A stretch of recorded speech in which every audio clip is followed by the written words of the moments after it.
Magandang araw po. Ngayong hapon nga po ay medyo nagutom kami kaya pumunta kami sa Fisher Mall at diretso kami sa Wendy's para kumain.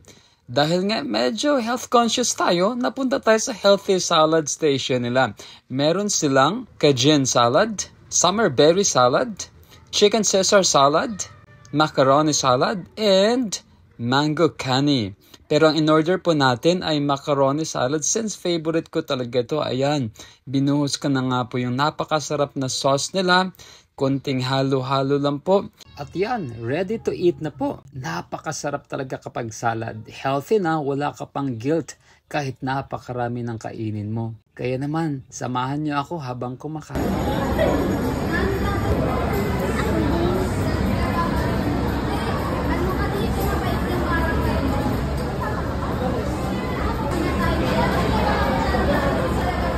Sobrang sarap.